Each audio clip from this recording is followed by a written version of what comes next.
आप सभी को प्रणाम, नमस्कार भाइयों। आज मैं रामायण के एक ऐसे पात्र के विषय में आपको बताऊंगा जिनके बारे में कम ही चर्चा हुई है और उनका नाम है भरत, जिन पर आज भी कम चर्चा होती है।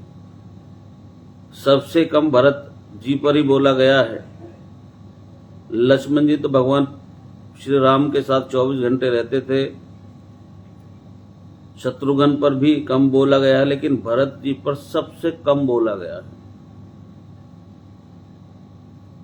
और वो सबसे ज्यादा त्याग और तपस्या यदि किसी ने की पूरी रामायण के अंदर तो वो भरत थे। सरस्वती ने देवताओं के कहने पर मंथरा की बुद्धि फेर दी। सरस्वती ने देवताओं के कहने पर कैकेयी की बुद्धि फेर दी। लेकिन जब भरत ने कहा कि मैं भैया को वापस लेने जा रहा हूं, तो देवताओं में खलबली मच गई। बोले अभी तो गया है और ये उसको लेने चल दिया। और भगवान राम भावुक भी हैं, कहीं भावनाओं में बहकर इसके प्रेम में कहीं वापस ना आ जाएं। तो देवताओं ने सरस्वती से कहा कि तुम जरा एक काम और कर दो कि भरत की बुद्धि फेर दो। तो क्या कहती है सरस्वती देवताओं से? कहती है कि 1000 आंखें होने के बाद भी जिसको सुमेरु ना दिखाई देता हो, तुम ऐसे मूर्ख हो क्या? मोसो कहत भरत मति फेरी, मुझसे कहते हो भरत की मति फेर दो। दुनिया में किसी की भी बुद्धि भ्रष्ट कर सकती हूं, भरत की बुद्धि भ्रष्ट मेरे से नहीं होती। भरत जब भैया को ढूंढते हुए निकले तो पूरे खानदान को लेकर अपने साथ निकले। भरत ने कहा कि शायद किसी की बात मान ले। माता कौशल्या भी थी, उनके ससुर जी भी थे। उनको लेकर के वो गए वहां से, अयोध्या से। जब पहली रात भरत वहीं रुके जहां राम रुके थे, भारद्वाज के आश्रम में, तो सुबह चलते समय भरत संकोच में थे। तो भारद्वाज ऋषि ने कहा कि राजन, चूंकि राजा बन चुके थे,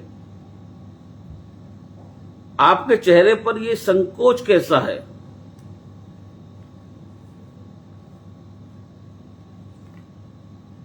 तो भरत ने डरते हुए कहा कि महर्षि मैं डरा हुआ हूं। मेरी मां ने इतनी बदतमीजी की, बात कर दी। मैं बाहर था। आप जानते होंगे कि भरत को नहीं बताया गया था कि पिता दिवंगत हो गए हैं। जब भरत को संदेश भेजा गया था तो उसमें यह नहीं लिखा गया था कि पिता का देहांत हो गया है। ये कहा गया था कि कोई इमरजेंसी है, घर आ जाओ जल्दी। अयोध्या के बाहर नंदीग्राम में इनके पूर्वजों का एक मंदिर है, जहां भगवान राम के सभी पूर्वजों की प्रतिमाएं लगी हुई थी। भरत वहां रुके।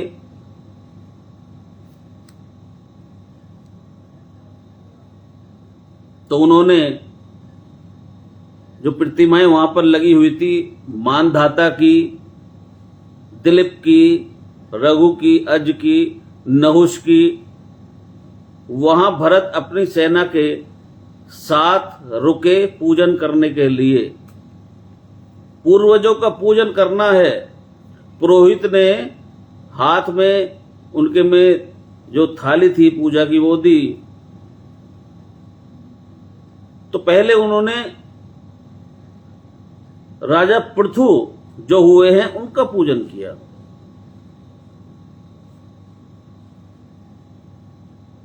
पृथु सभी जानते हैं जिनके कारण यह पृथ्वी धरती कहलाती है, इनके घर के ही हैं वो पूर्वज। फिर मानधाता की, फिर राजा बलि की, जिन्होंने अपना मांस दे दिया था पूजन करते करते। अब वो जब दिलीप तक पहुंचे और जैसे ही उन्होंने अगली मूर्ति देखी तो देखी पिताजी की मूर्ति है। तेज तो थे,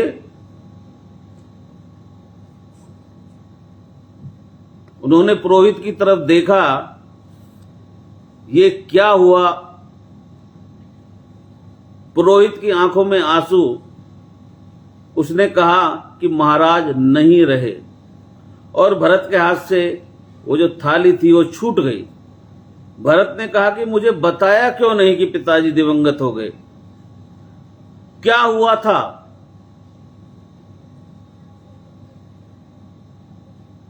बोले राम को वनवास मिल गया, भैया को वनवास मिल गया, आपकी मां ने मांग लिया।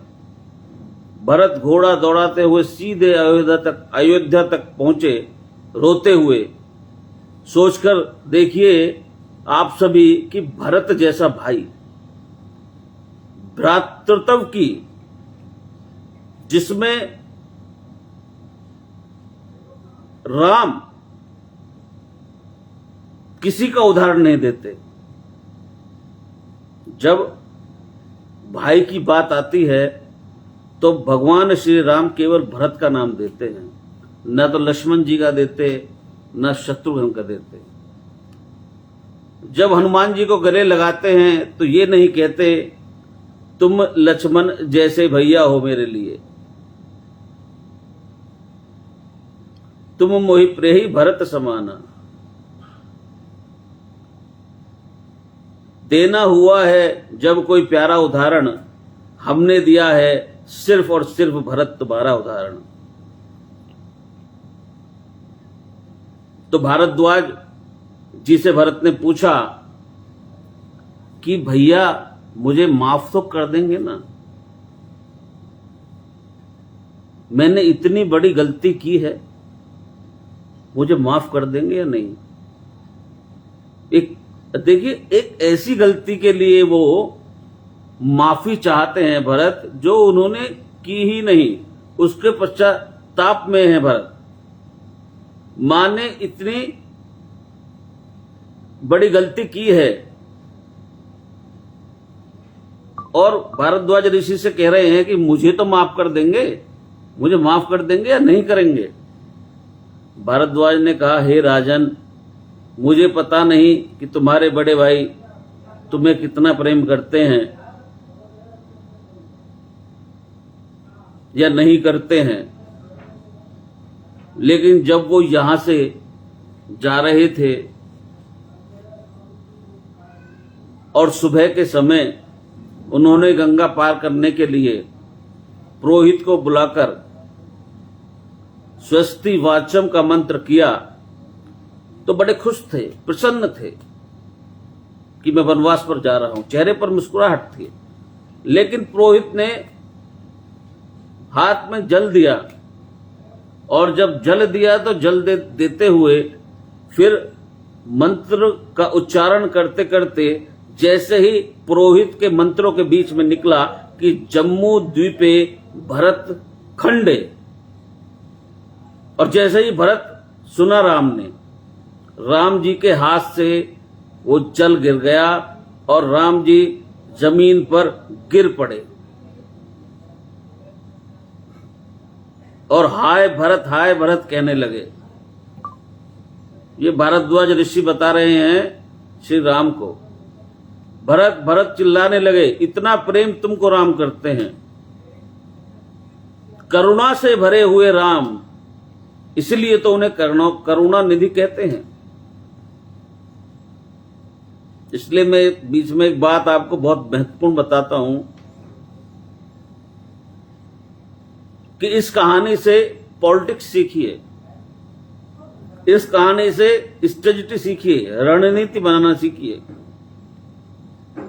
इस कहानी से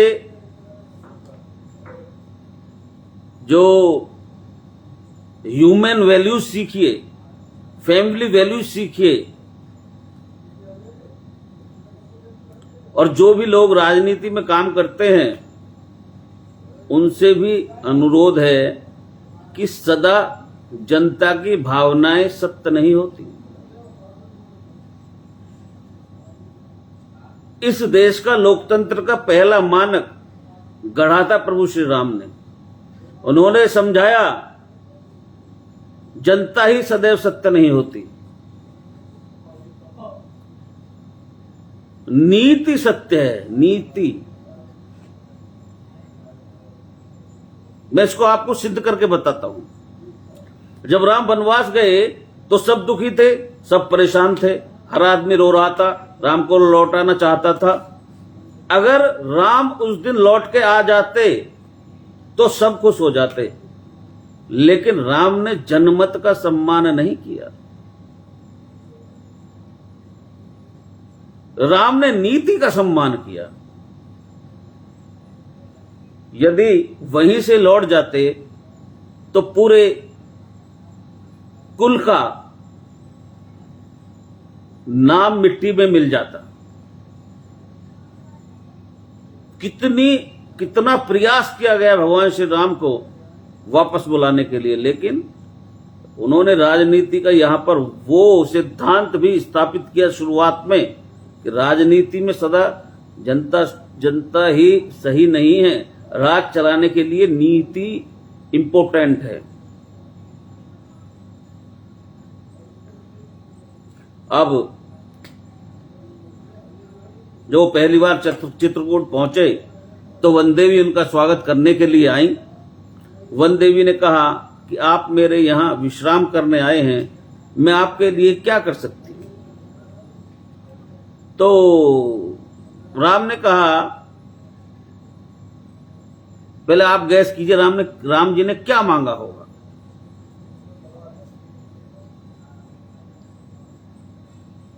रामायण एक ऐसा ग्रंथ हमारा है जिसको पढ़ते पढ़ते आनंद, एक अलग ही प्रकार की अंदर आनंद की अनुभूति के साथ साथ कि कितने महान व्यक्तित्व, कितने बड़े महापुरुष हमारे भारत में हुए हैं, जिन्होंने कितने बड़े बड़े सिद्धांत पेश किए हैं, कितनी तपस्याएं की हैं, और उन्होंने हर एक चीज को अपने जीवन में उतार करके सिद्ध करके दिखाया है।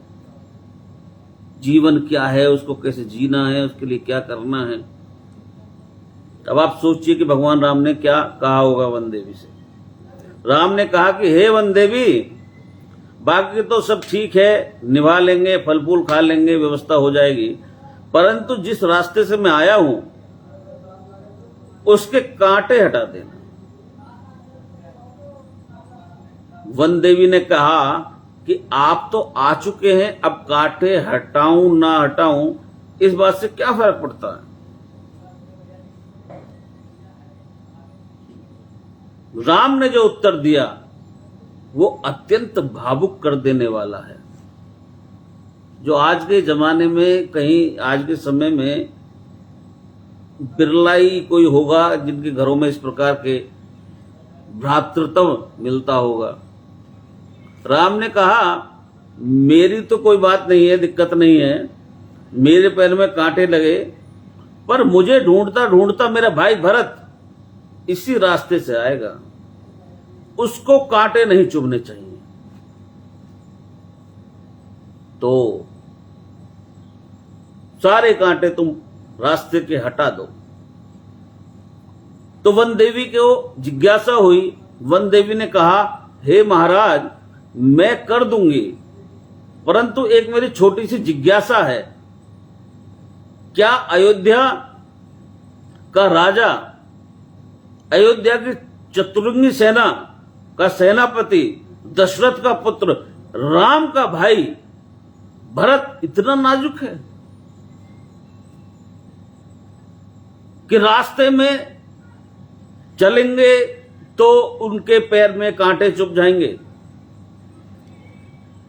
राम ने कहा नहीं, वो तो वज्र के समान है, उसकी छाती से छूकर तो टकराकर तो वज्र भी टूट जाता है, ये कांटे उसे परेशान नहीं करेंगे। वन देवी ने कहा फिर क्यों हटा दूं?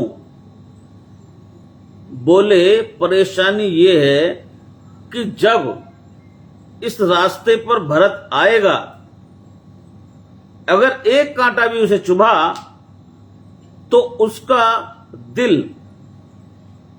यह सोचकर टूट जाएगा कि मेरे कारण मेरे भैया को कांटों को झेलना पड़ा है।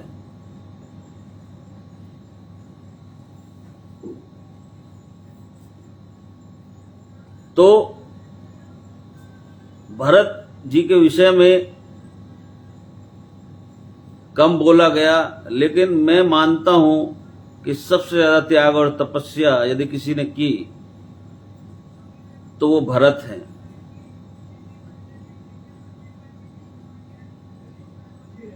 आज मैं इतना ही आपके सामने बताऊंगा, कल और भरत जी के विषय में बताऊंगा, कल और आपको जानकारियां दूंगा कि जब वहां पहुंचे क्या हुआ, क्या क्या बात भगवान श्री राम ने उनसे क्या कहा, भगवान राम से उन्होंने क्या कहा। भरत जी को कोई सिंहासन पर बैठा नहीं पाया था, सबने पूरी ताकत, पूरे जोर जितना जिसके बस की था वो कर लिया। तो जिसने त्याग किया है उसी ने प्राप्त किया है। भगवान श्री राम ने त्याग किया, आज भगवान श्री राम का नाम लेकर लोग तर जाते हैं। भरत जी ने त्याग किया तो भरत का उदाहरण ही राम देते हैं पहले। और मेरा आपसे एक प्रश्न भी है भाइयों, जब मेरे मुंह में छाला निकल रहा है, जब सही से बोलने जा रहा, मेरा आपसे एक प्रश्न है कि क्या हनुमान जी बंदर थे?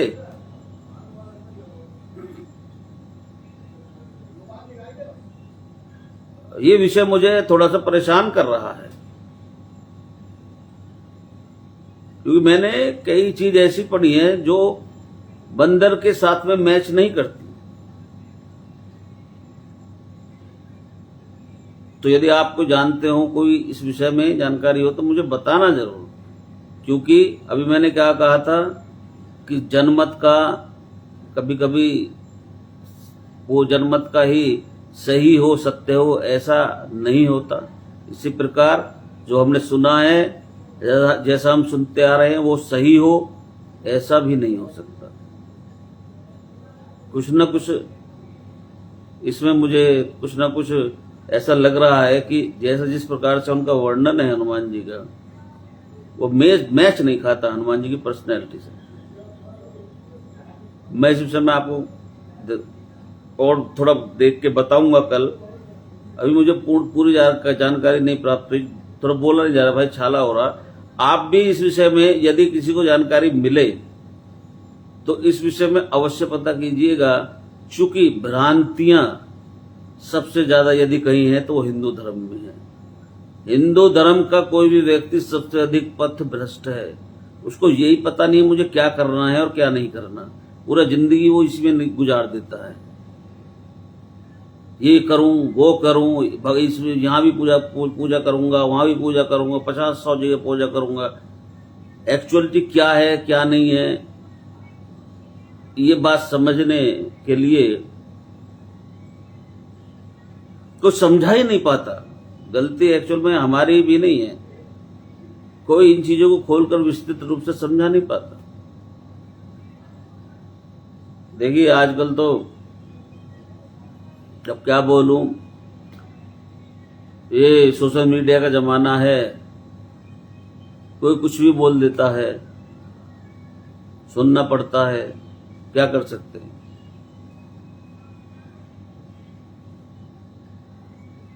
किसी के बारे में भी, हमारे ईस्ट के विषय में भी, किसी भी के लिए भी कोई भी कुछ भी बोल के चला जाता है, और हम बहुत ही अपने आप को क्या कहते हैं, पुजारी महात्मा मानते हुए सब सुनते हैं, बर्दाश्त करते हैं। बर्दाश्त क्या करते हैं, बस की नहीं है कुछ करना। तो आपने सुना, धन्यवाद। जय जय श्री राम।